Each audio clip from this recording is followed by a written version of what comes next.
जय हिंद जय बिहार। अब देखिए काल, ये इंपॉर्टेंट है, कई बार परीक्षा में आ चुका है। काल, टेंस। तो काल का परिभाषा क्या होगा?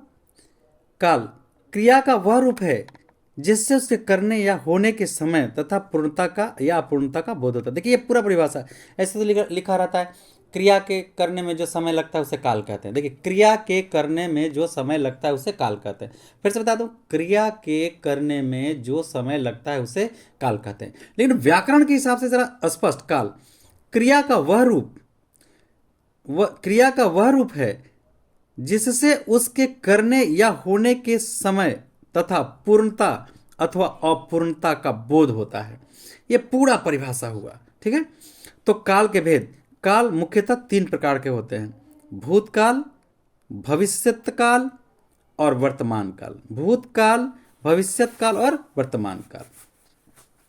तो क्रिया के करने या होने में जो समय लगता है उसे हम काल कहते हैं। ये भी कहते हैं काल तीन प्रकार के होते हैं: भूतकाल, वर्तमान काल, भूतकाल, भविष्यत काल। वर्तमान काल, भूतकाल, भविष्यत काल, ये इसको भूतकाल, भविष्यत काल या वर्तमान काल भी कह सकते हैं। या जैसे मुख्य रूप से तीन: भूत, वर्तमान और भविष्य। ठीक है। अब देखिए भूतकाल किसे कहते हैं। ऐसे हम सीधे भाषा में कहते हैं कि जो समय बीत गया उसे हम भूतकाल कहते हैं। लेकिन अच्छा व्याकरण की किताब में अच्छी चीजें पढ़ना होता है। ठीक है। भूतकाल, भूतकाल क्रिया का वह रूप है जिससे बीते हुए समय में, जिससे बीते हुए समय में क्रिया के होने का ज्ञान हो। जिससे बीते हुए समय में मतलब भूतकाल में क्रिया के होने का ज्ञान हो। फिर से समझिए, भूतकाल, भूतकाल क्रिया का वह रूप है जिससे बीते हुए समय में, भूतकाल में क्रिया के होने का ज्ञान हो। जैसे राम ने खाया। ठीक है। राम ने खाया तो काम क्या हो गया? खत्म हो गया। काम क्या हो गया? खत्म हो गया। ठीक है ना। खाया मतलब काम खत्म। इसके बाद आगे अब दूसरा है भविष्यत काल। देखिए भविष्यत काल, जिस काल से आने वाले समय में होने वाली क्रिया की सूचना मिले उसे भविष्यत काल कहते हैं। ठीक है। जिस काल से आने वाले समय में होने वाली क्रिया की सूचना मिले उसे हम भविष्यत काल कहते हैं। या तो हम ऐसे सीधे सीधे कहते हैं कि जो आने वाला समय है उसे हम भविष्यत काल कहते हैं। तो परिभाषा तो हो गया, लेकिन बड़े बड़े विद्वान होते हैं पढ़ने वाले लोग, आप परिभाषा ऐसा दीजिए जो कॉपी में कुछ विशेष तरह का अलग लिखा हुआ हो। तो बहुत विद्वान कहानी, ये राइटर का किताब है ये। जिस काल से आने वाले समय में होने वाली क्रिया की सूचना मिले उसे हम भविष्यत काल कहते हैं। जैसे वह खाएगा, खाया नहीं है, वो खाएगा, समय में खाएगा। तो इस वाक्य में खाएगा से पता चल रहा है कि अभी काम हुआ नहीं है, होगा, समय आने पर होगा, ये पता चल रहा है। ठीक है। अब देखिए वर्तमान काल। वर्तमान काल, वर्तमान काल क्रिया का वह रूप है जिससे बीत रहे वर्तमान समय में, जिससे बीत रहे वर्तमान समय में क्रिया के होने का ज्ञान हो। वर्तमान काल क्रिया का वह रूप है जिससे बीत रहे वर्तमान समय में क्रिया के होने का ज्ञान हो। जैसे अभी काम चल रहा है, जैसे राम खाता है। राम क्या करता है? खाता है। ये वर्तमान समय का है। तुम जा रहे हो, ये भी वर्तमान में चल रहा है काम। तो देखिए सबसे सीधे सीधे क्रिया के करने में जो समय लगता है उसे काल कहते हैं। काल तीन प्रकार के होते हैं। वर्तमान काल, जो चल रहा है उसे वर्तमान काल कहते हैं। ठीक है। और बाद वर्तमान काल के बाद भूतकाल, जो बीत गया समय उसे भूतकाल कहते हैं। जो आने वाला समय है उसे भविष्यत काल कहते हैं।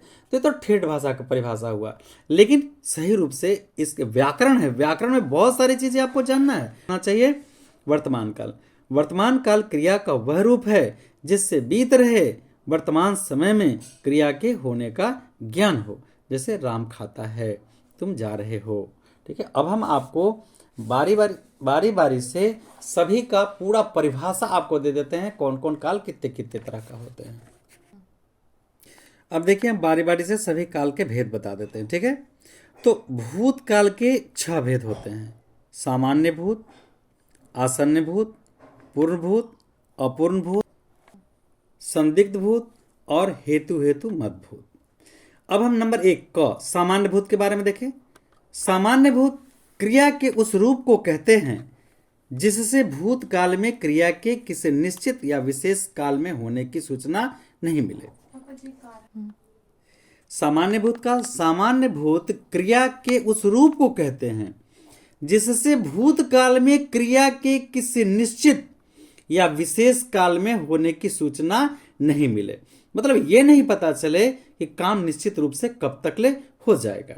जैसे वह चला गया, अब पता नहीं कब गया, पता ही नहीं है, वह चला गया।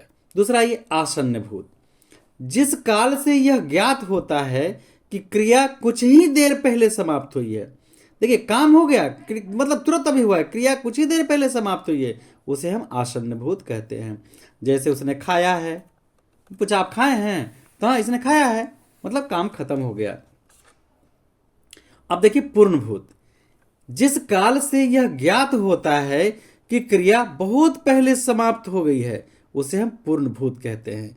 क्रिया बहुत पहले समाप्त हो गई, उसे हम पूर्ण भूत कहते हैं। जैसे श्याम गया था, उसने खाया था, आगे ये अपूर्ण भूत, जिस काल से यह ज्ञात हो कि क्रिया भूतकाल में प्रारंभ हुई परंतु उसकी पूर्णता की सूचना नहीं मिले, उसे अपूर्ण। काम तो शुरू हुआ लेकिन काम पूरा हुआ है या नहीं हुआ है यह पता नहीं चले, तो हम उसे अपूर्ण भूत। साहब कहा अपूर्ण मतलब पूरा नहीं हुआ। जिसमें काम पूरा हो गया उसको पूर्ण कहेंगे, काम पूरा नहीं होता पूर्ण कहेंगे।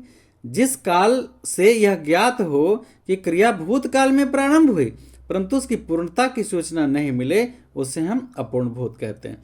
जैसे राम गया था, वह खा रहा था, ये काम अभी खा ही रहा है या काम खत्म हो गया, खा लिया नहीं पता है, वह खा रहा था, तो हमने जब देखा था तो खा रहा था, तो काम पूरा हुआ या नहीं ये हम नहीं कह सकते हैं। अगला है संदिग्ध भूत, जिस काल से भूतकाल में क्रिया के होने में संदेह मालूम पड़े। जिस काल से भूतकाल में क्रिया के होने में संदेह मालूम पड़े उसे हम संदिग्ध भूत कहते हैं। संदिग्ध क्या मतलब संदिग्ध अवस्था में है। संदिग्ध मैंने क्या, संदिग्ध अवस्था में व्यक्ति मारा गया, तो संदिग्ध मतलब पूरा होने की संभावना नहीं है, उसमें संदेह है। तो जिस काल से भूतकाल में क्रिया के होने में संदेह मालूम पड़े उसे हम संदिग्ध भूत कहते हैं। जैसे राम ने खाया होगा, ये मैं नहीं जाना कि खाया है कि नहीं, खाया होगा, राम ने खाया होगा, अभी संदेह में है कि खाया कि भूखे रह गया। जैसे दो घर के मेहमान आते हैं, वो सोचता है कि उसके यहाँ खा लिया, वो सोचता है कि उसके यहाँ, लेकिन पता किसी को नहीं है कि खाया कि नहीं है, ये ध्यान रहे। इसलिए हमने उदाहरण दिया कि अक्सर हाँ ऐसा होता है, उसने खाया होगा, वो घर खा लिया होगा, तो खाया कि नहीं खाया आप क्या जानते हैं, भूत में अभी संभावना नहीं है, संदेह में है। इसलिए जिस काल से भूत काल में क्रिया के होने की संभावना मालूम पड़े, संदेह मालूम पड़े, उसे हम भूतकाल कहते हैं। जैसे राम ने खाया होगा, मेहमान आए थे खाए होंगे, खाए के भूखे सोच के आपको क्या पता है।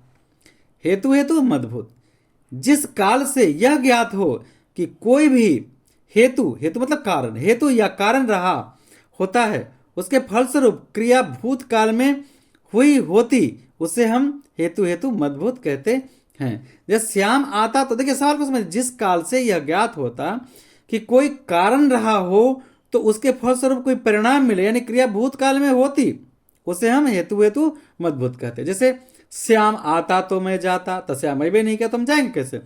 यदि राम पढ़ता तो अवश्य विद्वान होता था, पढ़ भी नहीं किया तो विद्वान कैसे होगा।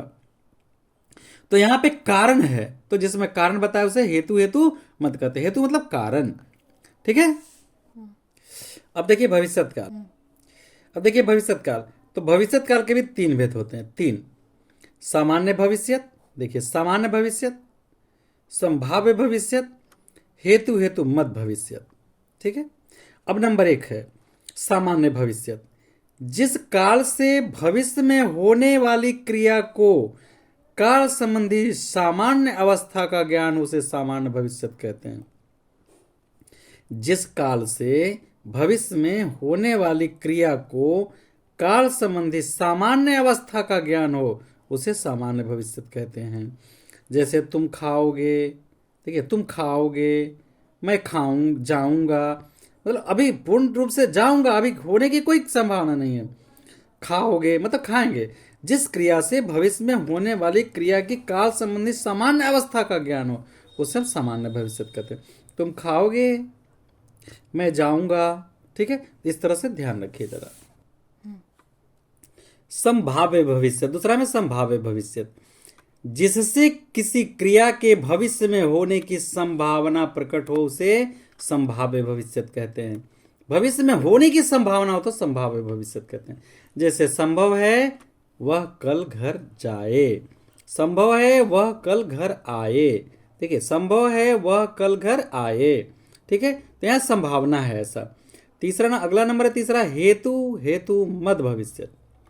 भविष्यत काल का वह रूप जिससे किसी क्रिया का होने के किसी कारण की उपस्थिति पर निर्भर हो उसे हेतु भविष्यत कहते हैं।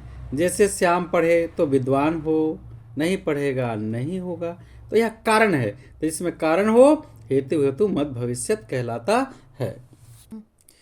अब चलिए वर्तमान काल बच गया, तो वर्तमान काल के देखिए परिभाषा भी के साथ दे देते हैं। वर्तमान काल, वर्तमान काल क्रिया, वर्तमान काल क्रिया का वह रूप जिससे बीत रहे समय में वर्तमान समय में क्रिया के होने का ज्ञान हो, उसे हम वर्तमान काल कहते हैं। जैसे राम खाता है। अब अवस्था की दृष्टि से इसके तीन भेद होते हैं, सामान्य वर्तमान, तात्कालिक वर्तमान और संदिग्ध वर्तमान। नंबर एक, सामान्य वर्तमान। यह वह वर्तमान काल का रूप है जिससे किसी क्रिया के वर्तमान काल में होने की सामान्य अवस्था का ज्ञान होता है। जैसे राम पढ़ता है, मैं खाता हूँ। अगला नंबर है तात्कालिक वर्तमान।